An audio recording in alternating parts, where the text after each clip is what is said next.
সিনেমার আড়ালে এজেন্ডা।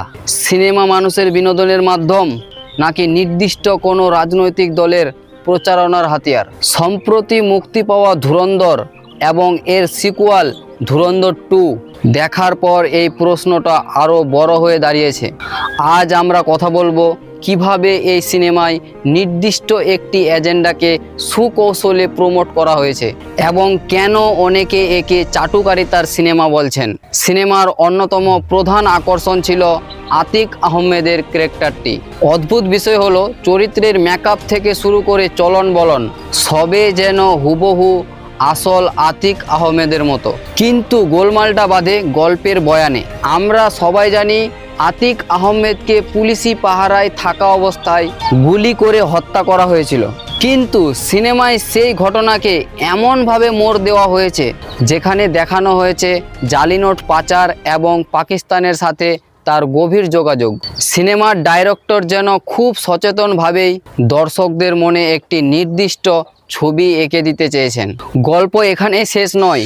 দাউদ ইব্রাহিমের চরিত্রটিকে নিয়ে আসা হয়েছে অত্যন্ত নাটকীয়ভাবে। একজন অসুস্থ বৃদ্ধ যে বিছানায় শুয়ে আছে, অথচ তার ঠিক মাথার ওপরেই দাউদ ইব্রাহিমের আসল ছবি ঝোলানো।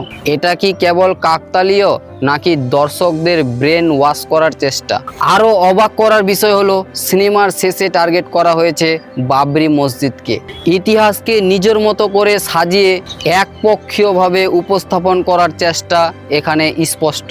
সবচেয়ে বড় বিতর্কের জায়গা হলো সিনেমায় ভারতের প্রধানমন্ত্রী নরেন্দ্র মোদীর আসল নিউজ ফুটেজ ব্যবহার করা। একটি বাণিজ্যিক সিনেমায় যখন সরাসরি বর্তমান সরকারের প্রচারণামূলক ভিডিও বা ফুটেজ ব্যবহার করা হয়, তখন একে কি আর কেবল সিনেমা বলা চলে, নাকি এটি আগামী নির্বাচনের বা রাজনৈতিক লাভের জন্য তৈরি করা কোনো প্রোপাগান্ডা ভিডিও? সিনেমায় যখন নির্দিষ্ট একটি ধর্ম বা গোষ্ঠীকে নেতিবাচকভাবে টার্গেট করা হয় এবং বিনিময়ে কোনো একটি বিশেষ দলের লাভ করার চেষ্টা থাকে, তখন শিল্প আর শিল্প থাকে না। ডাইরেক্টর হয়তো নিজেকে সার্থক মনে করছেন, কিন্তু দর্শক হিসেবে আমাদের সচেতন হওয়ার সময় এসেছে। আপনারা কি মনে করেন, এই সিনেমাগুলো আসলেই বাস্তবতার প্রতিফলন নাকি কেবল রাজনৈতিক দালালি? আপনার মতামত কমেন্টে জানান। ভিডিওটি ভালো লাগলে শেয়ার করুন। দেখা হবে পরের ভিডিওতে।